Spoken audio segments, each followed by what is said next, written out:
What is worse than slow shifts when driving for DoorDash? Well, appreciate you joining this live stream if you're watching this live or if you're watching this on the replay. In this video, I'm gonna go over 5 hacks to help you out with slow shifts, because to be honest, slow shifts are eating into your earnings. So if you're joining here again, let me know where you're watching from down in the live chat or in the comment section. Again, if you're watching this on the replay, I appreciate you being here. So today, we're talking about slow DoorDash Dasher shifts and really 5 hacks on how to combat this, options for you, option to make you more money, and I'll be honest, some honesty as well. Now, if this is the first time that you and I are meeting, my name is Mike. I am coming to you from San Diego, California, and I've been in this space since 2015. In this whole gig economy, everything from rideshare to here in food delivery, my recent bread and butter, I've charged Lime electric scooters. What? A couple of years ago, I've done that. Really, most every single major app and a lot of niches in this gig economy. But hey, my story really started even before then, and let me know if you feel the same way if you're in a similar situation. But in between semesters, I went to Penn State University, shout out to Penn State, and I was working at Walmart, doing that kind of college summer job thing. And I was in the back in Pittsburgh, Pennsylvania, unloading those 18-wheelers, with all the dirt and unloading those products there for that massive store. And I mean, really the drive and the motivation to make my own income it didn't start there, but it was certainly fueled during that situation. Nothing wrong with it, met some cool people, and it was kind of fun at times. But, I got into that gig economy a little bit later on because I wanted to make more income. I was working customer service at the time, and I was sitting around, I'm thinking, there's got to be ways to make more money on the weekends. I'm either spending money or I'm not making money. So I wanted just to make better use of that time. So if you're in this gig economy, if you're thinking about it, come on here, we're trying to make some money. I'm not here to waste your time. I'm here to help you make money. That is why you're here. Now, if you're new, definitely consider subscribing. Now, this live stream today is brought to you by yourdrivermike.com. That is my training website, and exclusively for a limited time here, 50% off the entire site using code Black Friday. That is for the Mastering a Delivery course that I've had drivers reach out to me. They've loved going through that course, increasing their earnings. That's going to set you up with best practices. And tomorrow, the release of YouTube branding. To be honest, one of the best side hustles right now and full-time hustle for me right now is on YouTube. It's making me thousands of dollars every single month. But if you would consider YouTube even part-time for, let's say, a couple of $100 a month, that is a great pickup. Again, YouTube branding that is releasing tomorrow. Get 50% off the entire site using code Black Friday. Again, yourdrivermike.com. So question for you. How often is a shift slow for you? Let me know, like percent-wise. Type in the live chat right now or the comment section. What percent of shifts are slow for you? Let me kind of think to myself here. I had a slow shift this past weekend, and I'm pulling some of these tips from that. And of course, all of my shift experience here when shifts are slow. But let me know, what percent of shifts are slow to you? I would say about here in San Diego, maybe 20%. And you may be thinking, well, I was going to type like 50% or 70%, or your market may be very busy, only 10%. This is why I always ask you to understand your marketplace, because all of our marketplaces vary, but it doesn't matter if you're slow 10% of the time or 80% of the time, this stream is for you. So again, I'm not here to waste your time. Let's jump in to tip number 1. Rhonda, I see in here. Ashley, thanks for being here. Brian, Raven, Curtis, and thanks for being here. LJ, Andy, I see everyone here in the live chat. Thanks for being here. Tip number 1. You go online, just give it 15 minutes. Well, why 15 minutes? Generally, I can tell if a shift is busy or slow in the first 15 minutes, and or if there's gaps of 15 minutes or more between orders. This is after nearing 1,500 completed deliveries on DoorDash, and I am still averaging close to $25 an hour in gross revenue. Generally, and this is going to all wrap up into trend analysis, give it 15 minutes and just look at what the app is doing before you take any action. That's the big thing. I want you to give it 15 minutes from when you initially go online, and or if there's a gap of 15 minutes, don't do anything. you're gonna get the itch, right? You're gonna say, I gotta do something, and you will. Here's what you're gonna do after 15 minutes. If you experience either of these, you're gonna multi-app, but you're gonna do it in this specific order. Now, multi-apping, that's driving on different apps at the same time and accepting the best order for you and strategy. And obviously you have to be activated on different apps. So here's maybe a wake-up call, right? If you're not active on other apps, now's the time to sign up. There are affiliate links down below in the description. Again, those are affiliate links, so I will receive a commission when you sign up via those links. But I mean, feel free to not use those and just Google it if you want. But sign up for different apps so you can get activated, especially during the holiday season here. I mean, people are gonna be in the festive mood here. Who knows, maybe ordering more delivery. And I want you to multi-app only after at least 15 minutes. And here's the order that you're going to do in it. Number one, I want you to go online with apps that also include pay bonuses. Well, obviously, right? Well, yes, but if you don't know, then you don't know. Now, you can do this from the shift start. So here's what I would do. If I'm driving for DoorDash, right?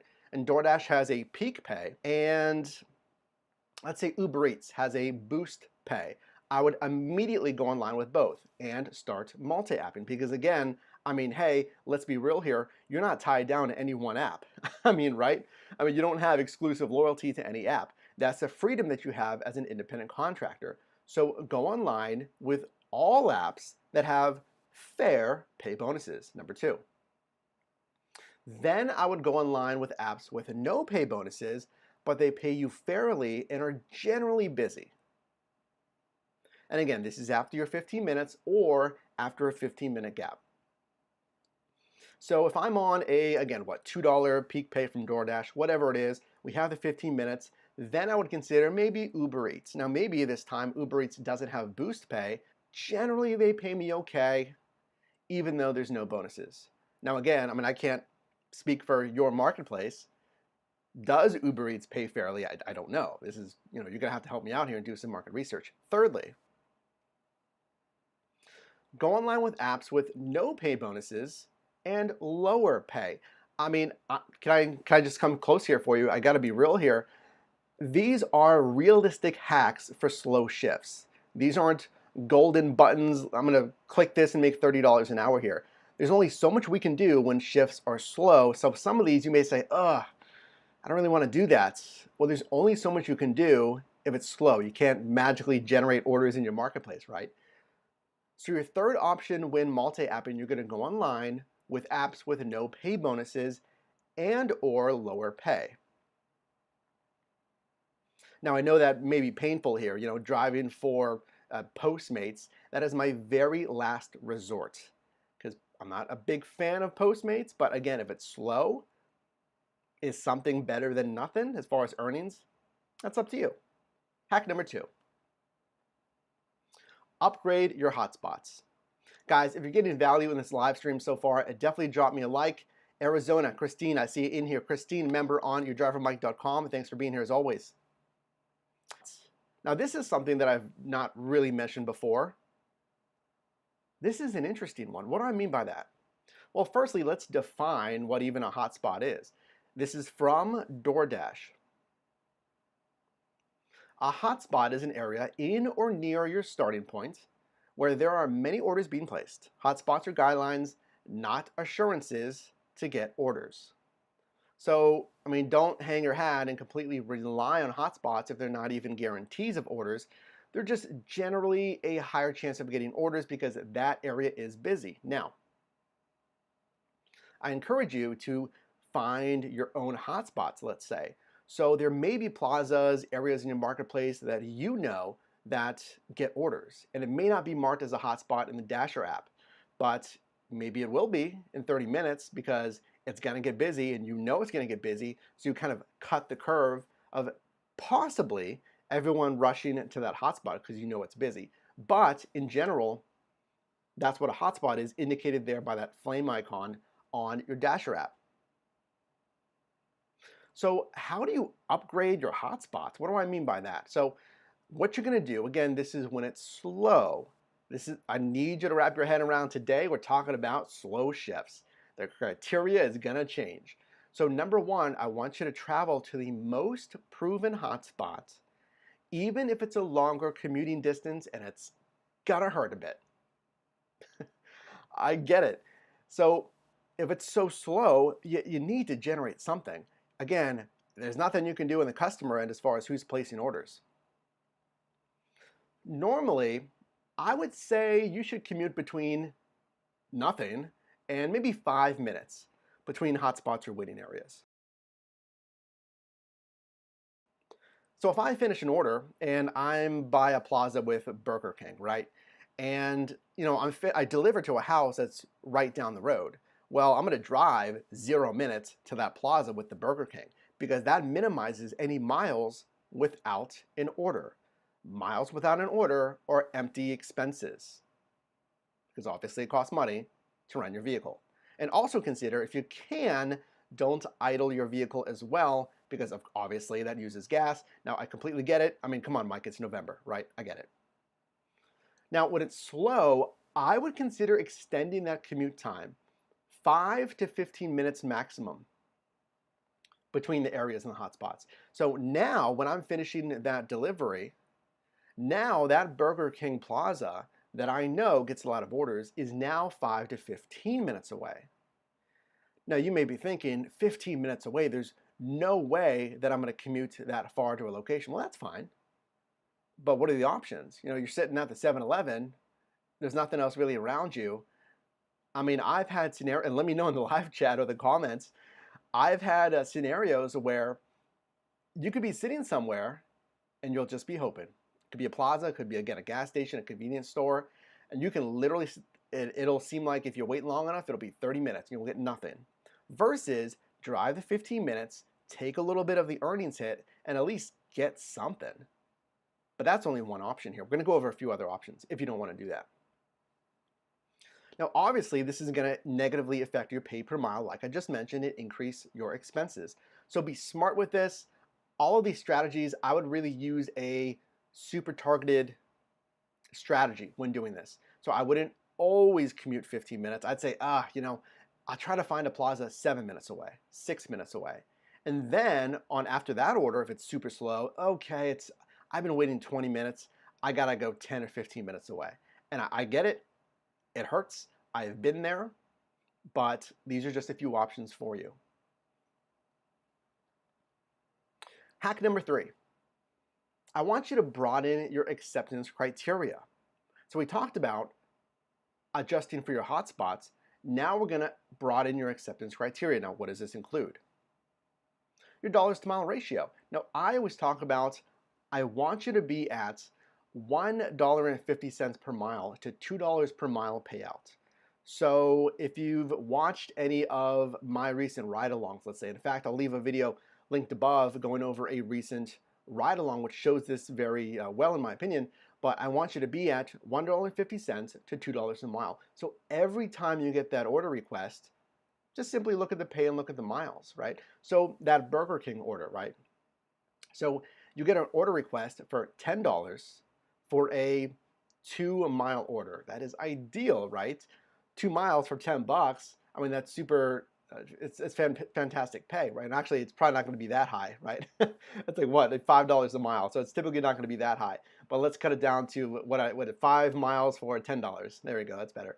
But you get the point, right? You want to have criteria for a dollars to mile ratio. But if it's slow, and again, I get this, consider lowering this to $1 a mile. Now, $1 a mile, that's really my floor for you.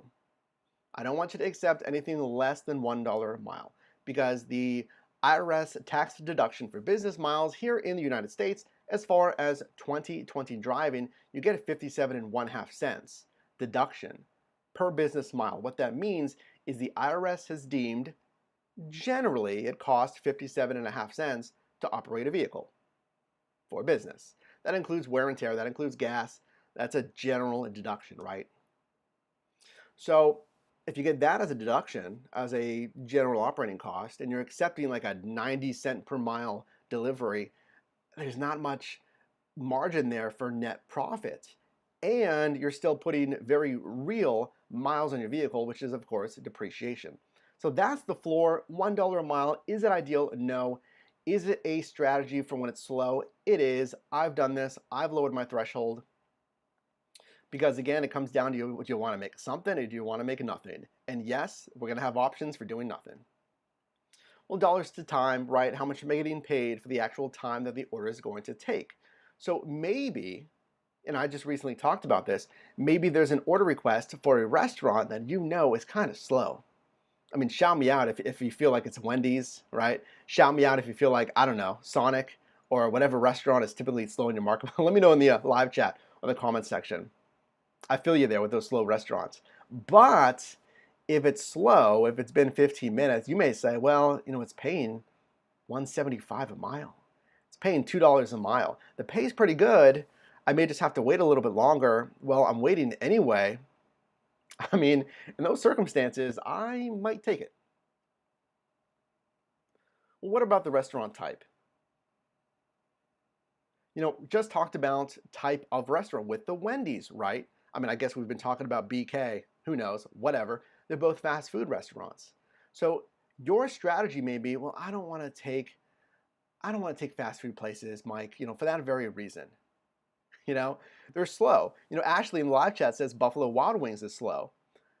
Stitch echoes that. Any wing specific restaurant, maybe it's just the wing places. Come on, guys. But there you go. Maybe it's all the wing places. I'm not going to accept anything from a wing place. They take forever. And in fact, there's been a wing stop here. Maybe I shouldn't call out the exact location, but here in San Diego, they're super slow. And I know that. Or a Wendy's. But if your shift is slow, consider that. Order type. On a DoorDash, there's two different order types. There is prepaid, and then there's paid with your DoorDash red card. So I know, well, again, let me know if you feel the same way here, but I feel like there's a lot of, I shouldn't say a lot, but there's a segment of drivers that will not take red card orders. If you're not familiar, a red card order, let's just hang on the Wendy's here. And typically these are from Wendy's. It'll say, hey, you got to use your red card. That is just a prepaid, well, it's pre-authorized card that DoorDash is going to give you when you start. Now you have to place the order at Wendy's, and then you have to pay for it with that red card. It's very easy. You run it, I believe, as a credit. You give it to them when they tell you the total. Super easy, right? And DoorDash has already pre-authorized the amount because they know generally how much that order is going to be. But there's a segment of drivers who don't want to take those prepaid orders. They're like, oh, there's always problems with it. I've had problems with it. In fact, I've had my Dasher card get declined. It didn't work. And then that's a pain. You're in the drive-thru. Then you got to pull over. You got to figure this whole thing out, right? But if it's slow, well, you might want to consider it. Hack number 4. Try a new market segment. This is something that almost slipped my mind. So I'm here to remind you to do this. And hey, drop me a like right now if you're getting value in this live stream. I appreciate you being here. Again, also make sure to take advantage of 50% off the entire site at yourdrivermike.com using code Black Friday. Now, when I'm out there driving, there's these market segments. Obviously, you can see outlined in these, whatever you call it, shapes. These map shapes, I don't know what to call it. But this is San Diego, and San Diego is divided into market segments. We get it, Mike. I get it. Now, if your marketplace is smaller, you may not have as many segments, right? But hear me out. If you're driving, you may want to consider 2 things here. Either number 1, the shift audible. What is that? I talk about that in a video. A shift audible is if I get an order for, again, Wendy's, right? And that Wendy's order finishes, it delivers across the market segment line, and it delivers into a new market segment. Now, if it really gets me into that new market segment, maybe 10 minutes, 15 minutes, for whatever reason we accepted a longer order like that, right? We're going to do a shift audible. We're going to end our dash in our current zone, and we're going to go online in the new zone. Now, a point about that, you're counting on it being busy enough. Let's go back there. You're counting on it being busy enough to use the Dash Now feature in the new zone. Because remember, well, maybe you don't know, but you cannot see if the new shift, well, I mean, in essence, you can't see this map when you're online with your Dash. You cannot see what the entire marketplace is doing. So the only way that you're going to be able to go online in the new segment is hopefully it's busy enough and using that Dash Now feature. Strategy number 2 here is you can manually commute across marketplaces. So if I'm driving in my market segment, right? Market segment A, and I'm not getting any orders, and maybe I'm pretty close to another marketplace, right? Our 5 to 15 minute commute. Maybe we can just simply drive over to the new marketplace, and we're not even going to wait for the shift audible. We're not even going to wait for an order to take me over there because, I mean, honestly, it's dead here. I'm going to try my luck with another marketplace. And again, hopefully it's busy enough for you to even go online there. And again, this is a moderate risk strategy, and it must be busy enough to use that Dash Now feature. Now, hey, if you are getting value in this live stream, definitely drop me a like. It really helps me out. I appreciate you being here. Rhonda again, LJ, Raven, guys, thanks for being here. Lamia, I see it in the live chat. So our last hack here, number 5, this is going to be the realest one, lean in for this one here. I'm here to help you out. I'm here to not waste your time and tell you how it is from experience. Again, I don't create these things out of thin air. This is proven strategies after almost 1,500 completed deliveries and working in this gig economy in 2015. Mike, just tell it what it is. You're going to have to accept it. Did that just kind of hurt you a little bit? I mean, you're gonna just have to accept it. And of course, look at the trend data. Literally, you're gonna have to just accept that some shifts will be slow. There's only so much you can do, right? Again, like I mentioned, there's no golden make $30 an hour button. But look at your trend data. I mean, these are some of my recent shifts where it's been less than stellar. Again, I'm pulling from experience here. $17.44. That was just what, the other day? What was it? It was Saturday driving. And you'll see a whole video on that shift coming out soon here. I only did $17.44 an hour.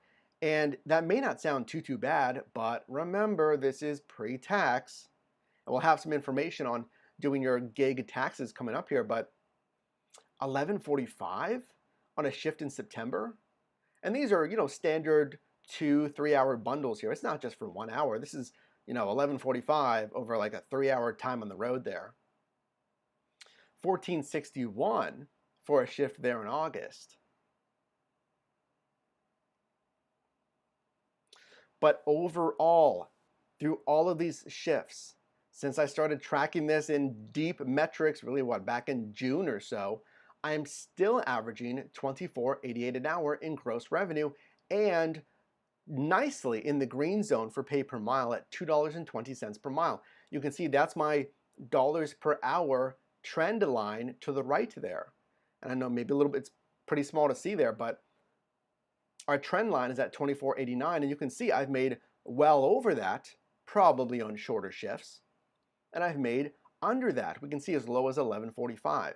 Now, if you don't know already, I do provide a free Excel sheet or a numbers sheet that's on macOS to track your data. I just updated it with now a pay per mile column, which is going to consider how much business miles you're driving, and it's going to average out your gross revenue, and it's going to give you your gross pay per mile. So I just added that as well. That's at yourdrivermike.com. Under resources, those are free guides, again, on Excel or Mac. Check that out. So what does your data say? If it's slow, why is it slow? Do you know? Because if you don't know, again, you don't know. If I asked, well, why is it slow? I mean, look at this. I mean, track some of your metrics here. You can go through, okay, why? Why is it slow? Was I driving on max peak pay? I don't recommend that you drive on max peak pay, whatever that is in your marketplace, $4, $5, $7. I've seen it because there may be a lot of drivers out. Generally, I've seen there's a negative correlation. The higher the peak pay, the lower the gross revenue per hour. Okay, again, looking at that data, is it the day? Is it the marketplace? And all of this data is going to be in those sheets. Is it, I don't know, the time of day versus just the day of the week, right? I'm trying to help you out here to make as much money possible here when you're driving. Now, the last point here is, you got to consider ending shifts early if needed. Your time's valuable, my time's valuable. Consider just ending the shift early. Because if you can see, well, man, I'm trending like, $13 an hour for the past 2 hours, 3 hours. I'm scheduled for 5 hours. I don't really see this going anywhere, especially if it's now, 7 p.m. and I'm scheduled until 9 p.m. And again, I don't know everything in your marketplace. The data tells you it generally tapers off at 8:30. So you're like, well, it's probably just going to get slower.